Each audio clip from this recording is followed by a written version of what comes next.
Solstice Day, 1984.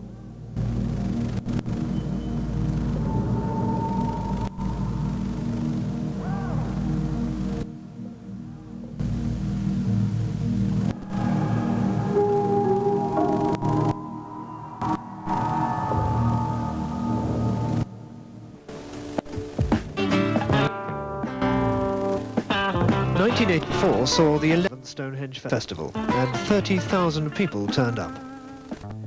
It was a celebration of freedom or of anarchy, according to which side of the fence you stood. But for many here, it was first and foremost a pilgrimage. Stonehenge is our most important festival, and it's also the center of our religious ceremonies. It's our most important festival because it's the one where we all come together, and we all come together for a fair amount of time. After that, we usually split up and go to smaller festivals, one place and another. It is the center of our religious ceremonies. It's where we take people's ashes when they've died and scatter them in the stones. It's where we name our babies. It's where we do all sorts of things like this. That's why we want to go to Stonehenge. For 11 years, the authorities had condemned the festival as illegal, but still let it happen. It was a party that went on for weeks, with drugs often openly on sale. Last year alone, the local police made nearly 250 arrests. But generally, they adopted a cheerful, community-style approach. The goodwill didn't last. The bills for clearing up and restoring damaged archaeological sites were enormous.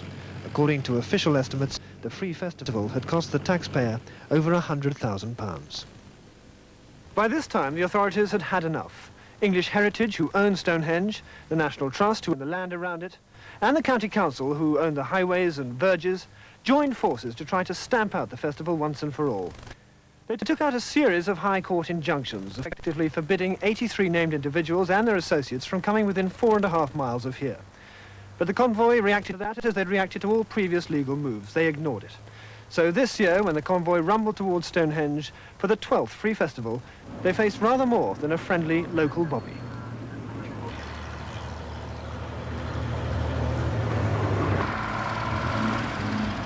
Very much carnival atmosphere. You know, everybody was happy. You know, we were going on holiday, going to Stonehenge. And then we came down towards Amesbury, and they had the police had a roadblock.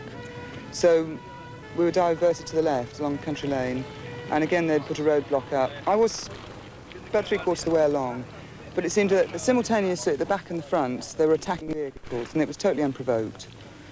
A lot of us pulled into the field and sort of regrouped, had a think about it.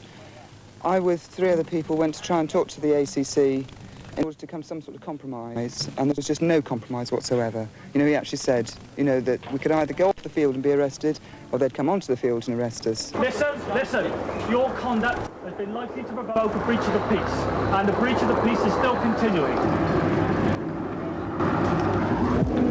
It started with taunting, then stones were flung at the police, and at least 1 bottle of petrol. Reinforcements were sent in as surveillance helicopters kept tabs on the convoy, who by now were regrouping in the field.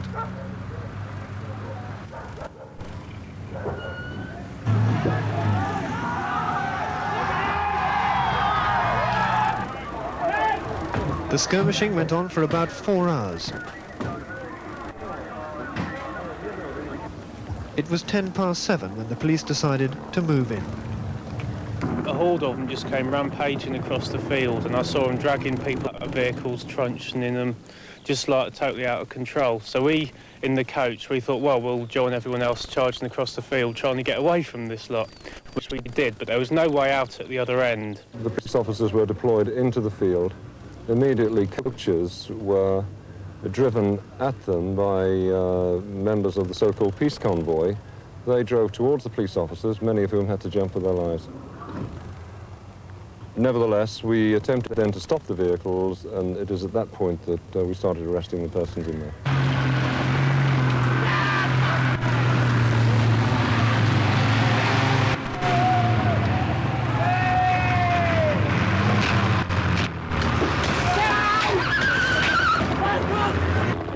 You have no escape. Leave your vehicles and walk towards the police officers. Are you still there, boy? Open the door then. Come out! Stop it! Come on! Come out then! Come out, son! Come out!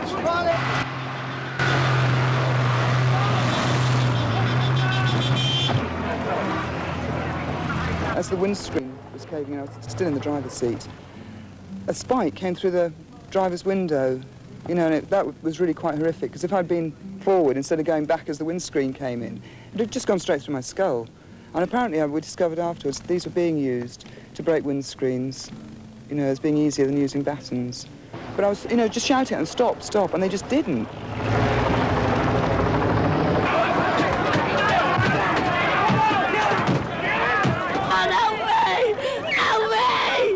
We knew there would be a confrontation. I'm hoping that we'll get through the day without too many people being injured.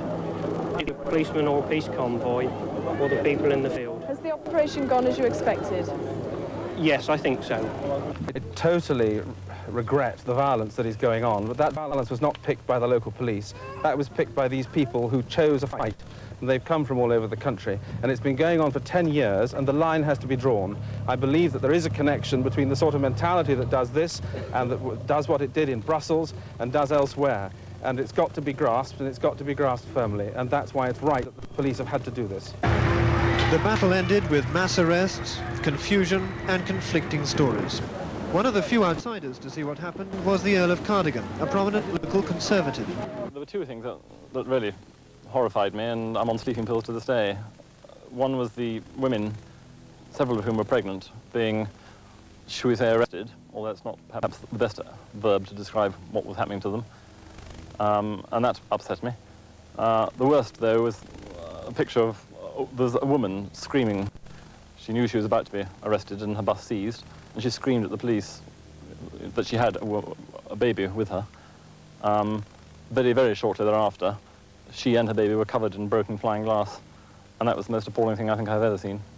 My baby was covered in blood from, you know, glass. He was asleep in his bed at the time that his window was smashed, and he had glass all over him. It was horrible, but he had a little cut, which had bled profusely. And, you know, I was sort of holding him up and showing them to the, you know, the right police and saying, you know, are you proud of what you're doing? You know, you're going to kill one of these kids if you don't sort of watch what you're doing. There's been no official police version of what happened that day at Cholderton. They say they can't comment because the whole matter is sub judice. But one thing is certain, nobody got anywhere near Stonehenge. Enclosed in a particularly nasty variation on barbed wire called razor wire, and closed since Thursday to everybody, not just the convoy, but druids, tourists, locals, hippies, everybody. But in fact, what the authorities were worried about wasn't so much the monument as the land around it, which they say is rich in archaeological remains, and which they say the convoy have year by year slowly been destroying. Well, last year there was £100,000 worth of damage, which incidentally was taxpayers' money. There was 1,000 trees uprooted, one of our porta-cabins was set alight, our staff was threatened, the holes were dug, motorcycles turned up the land, and they left 60 burnt-out cars behind. Now, I think it's very important to differentiate between the solstice ceremony, which is a very pleasant, harmless occasion, which only about 1,000 people attended last year, and the 30,000 people which were in the field which belongs to the National Trust, which were there for 6 weeks, which really had nothing to do with the solstice whatsoever. The thing has crept up on us, and I wouldn't deny, I suppose, that perhaps we could have taken this action earlier. Maybe we were wrong not to, but we were trying to accommodate it. We were trying to be helpful until the point arrived where it proved itself to be incompatible. Do you think it might have been easier in retrospect if you had done it earlier? Yes, I'm sure it would have been easier if we had done it earlier, yes. And perhaps more understandable to the convoy, who've suddenly seen an attitude of reluctance, but tolerance, changing to one of force.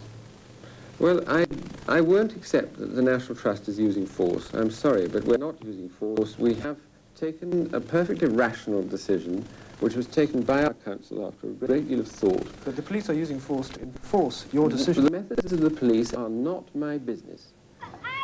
June the 4th. The convoy have retreated some 20 miles from Cholderton to Savernake Forest, which is owned by Lord Cardigan.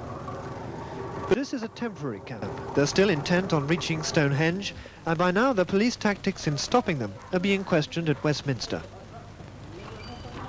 What I'm very disturbed about is that people can't have a festival, that minority groups, however odd or unusual they appear to everyday people, can be treated in this way. It can't be acceptable to anyone to see the police, as I saw one instance on television, smashing windows of a bus. That just cannot be acceptable as the style of policing that the British are used to, and I'm just not prepared to go down that road. You've seen how desperate the authorities are to keep you out. Were you at all surprised by quite what lengths they go to? I was absolutely shocked and horrified.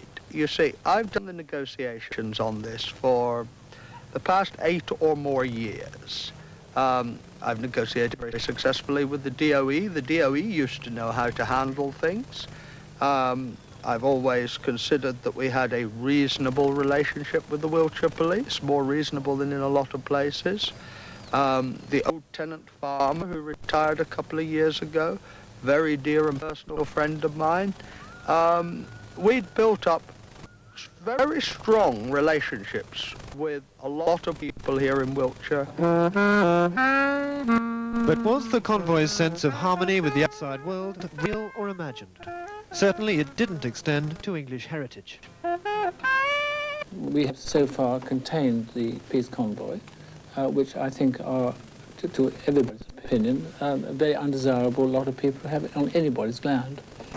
June the 16th, the convoy leaves Savernake just hours ahead of an eviction order obtained by the Forestry Commission who managed the site.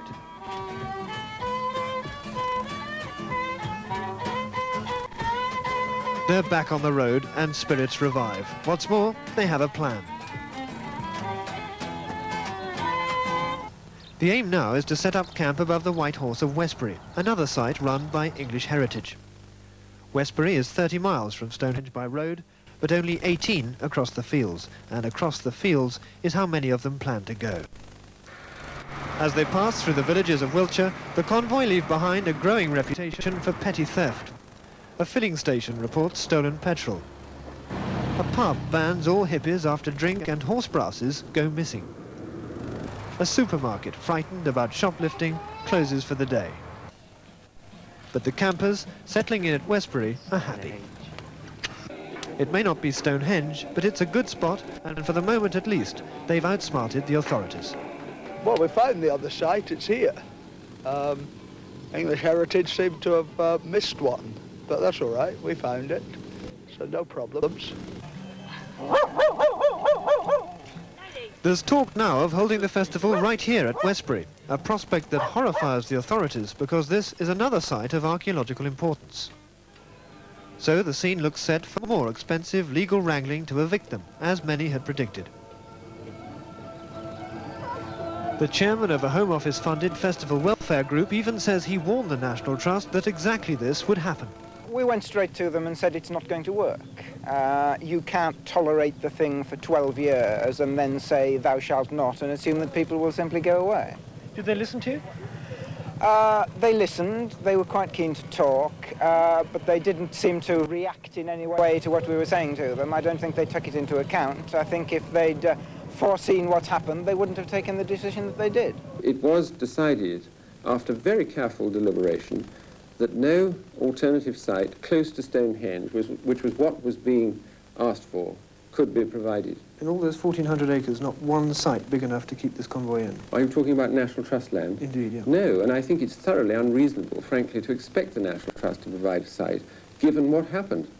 I've seen the director of the National Trust, I've written to them, I've spoken to a number of people, and I think the main people blocking the way, frankly, are the English heritage, and I think Lord Montagu's got a lot of questions to answer. I'm particularly annoyed in the sense when I think of how much he was involved in pop festivals himself, and suddenly he's using the excuse of protecting the site, which is an important thing in its own right, but can be done without banning festivals. There are too many people around today who simply want to put down anything that's different or unusual or actually appeals to minority groups. The reason why we want to get rid of the festival because of the fact that they were there for 6 to 8 weeks, causing enormous damage everywhere.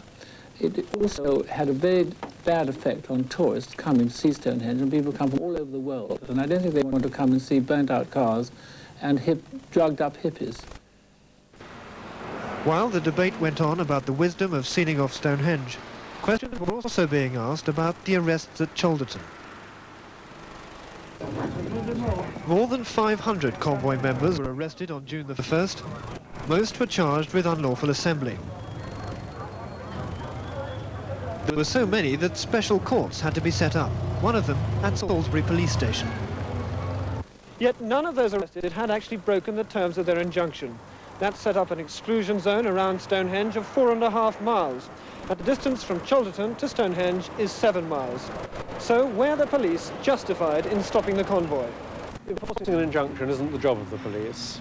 You go to the courts for an injunction in civil proceedings if you want to protect some private right that you have. And if somebody breaks or is threatening to break the injunction, then the right that you have is to take them back to the court which gave the injunction and have them, if necessary, fined or sent to prison for that contempt. Police have no role whatever to play in that. The police have declined to make any comment about the mass arrests or confirm whether they were acting to enforce the injunction. Nor will they speak about the force used in effecting the arrests. If you arrest somebody with proper words of arrest that they can hear on a good lawful ground, then the fact that they're in the vehicle doesn't make that arrest any less an arrest, and it may then be proper and necessary to get them out of the vehicle. But only minimum force can be used, assuming the arrest was lawful in the first place. And minimum force means the absolute bare minimum required to bring somebody into custody. Wanton damage has nothing to do with reasonable force. And what about the police methods of crowd control at Cholderton? What are the Home Office guidelines on the use of truncheons? Police truncheons are extremely dangerous objects. They can kill. There is clear guidance that police officers must never use them on the head for that reason. They're only supposed to be used to disable by use on arms and legs. I am satisfied that my officers did their duty in upholding the law. The situation now is that I should continue to maintain the operation which has been set up in the vicinity of Stonehenge, and that we should take such action as may be necessary to prevent any further breaches of the peace and to uphold the orders of the court. June the 20th. 24 hours until the solstice day sunrise, and a monument has been turned into a fortress. Mile upon mile of razor wire is strung out already, but now for good measure they bring in even more. The bill for this alone rises to £10,000. All access to Stonehenge is closed, and for some it appears that even the main road past it is off limits. We were stopped trying to figure out, looking at a map like to see where we could get to, you know, Glastonbury. We won't let us go any further, so it's either moving back or they'd arrest us for trying to start a pop festival with about 6 of us. Extra police are drafted in throughout the day. Forces from 6 counties are now on standby. In the afternoon, air surveillance is stepped up over the fields and lanes between the campsite and the stones. In case the convoy could come by road, ditches are dug and earth barricades are built up. Troops seal off army firing ranges near Westbury and warn the convoy that the route is dangerous. Light intensifying night sights are issued to spot anyone trying to breach the cordon before sunrise. Battle lines are drawn. Briefings are over. Now the wait begins for the longest day.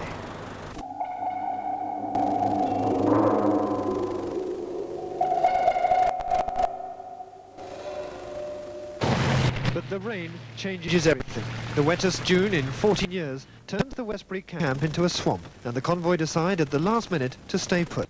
Defeated not by the law, but the weather. We are one with the infinite sun. Solstice Day, and the anticlimax is complete.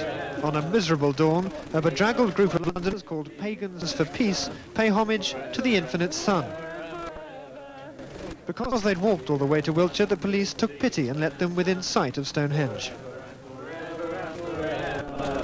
And a security guard, somewhat self-consciously, delivers their offering to the stones. They'd supplied him with an oak sapling, for reasons that were never explained. So Stonehenge is safe, but the cost is high. Last year's bill for clearing up after the convoy was £100,000. Some councillors believe this year's police bill for keeping them out will be £1 million. We are spending now up to target.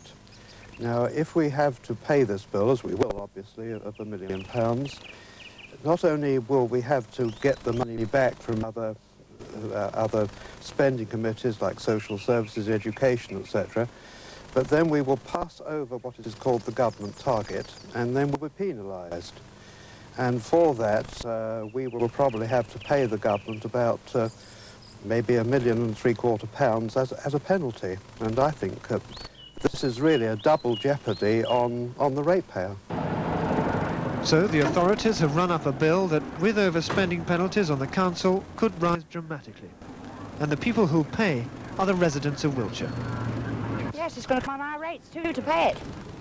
That's money well And we are pensioners. It wouldn't cost as much as that to clear up behind them, I'm sure. But they also say there's irreparable damage to the archaeological areas there. Did they damage the stones last year? Not the stones themselves, but the area around them. What is the area? It's just open plain, surely, in the middle of Salisbury Plain. They don't hurt just a couple of acres, do they? Bloody disgusting, if that's anything. What do you object to about them? Everything they stand for. Did you know that the cost of keeping them out this year could rise to £3 million? Probably so, and it's well worth it. Even though that might mean cuts in social services, in education? It's well worth it. Keep the buggers out, shoot a lot. The authorities' aim now is to close the Westbury camp. They post up prohibition orders forbidding anyone from entering the site for a period of 9 days. English Heritage and the Defence Ministry meanwhile applied to the High Court for an eviction order. The prohibition notice is thrown aside by the convoy, who say they'll stay. But this evening, with the High Court hearing opened and then adjourned until tomorrow, many have changed their minds and left, driven out by rain, cold and continuing confrontations. It's 3 weeks since Cholderton, but on both sides the memories are still vivid and the inquest will go on for many weeks to come. We felt that there would be resistance to our getting to Stonehenge. Nobody ever thought that they were prepared to try cultural genocide on us in order to stop us going to Stonehenge. You can't just say to 20,000 people who've been coming for years, you know, stop this behaviour. You're not allowed to have a festival. What are we going to do next? What are we going to disallow next when we do that? Everybody's liberty is at the end of the day. And if we can manage to reach a situation in future years where that 6-week campsite does not take place, we do, with English Heritage, find a way of allowing people to carry out the ceremonies which mean a great deal to them on the night of the solstice, then I think we shall have achieved something which is much more sane and sensible and which would be acceptable to the vast majority of people. Well, it's a victory in a sense, and I remember a line that one National Trust representative used: the National Trust is about protecting land, not people, and that seems to me to be a rather short-sighted view to take. I believe that the National Trust have the right to the use of their own land, and that is what this is all about. These people have chosen to ignore a court injunction, and the police are doing their duty by enforcing the law, and I'm absolutely with them, and so are the majority of local people. I saw one or two things there that day that did surprise and dismay me.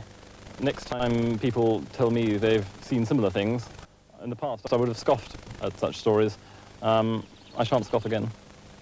I think that one has to say at Cholderton that the police were either out of control or they were doing precisely what they were ordered to do. Now, in either of those circumstances, it is totally shocking. So, in anger and recrimination, the story of Solstice Day 1985 comes to an end. And for the people of Wiltshire, it must have been an extraordinary story. For the first time, they've seen riot police and razor wire. They've been handed a bill that, according to some estimates, is rising towards £3 million. They've heard allegations about unprecedented police brutality, and from the authorities, expressions of satisfaction about a job well done. But that might turn out to be just a little premature, because the convoy say that if no alternative site is found, they'll come back. Next year, the year after, and the year after that, in which case the battle for Stonehenge may be only just beginning.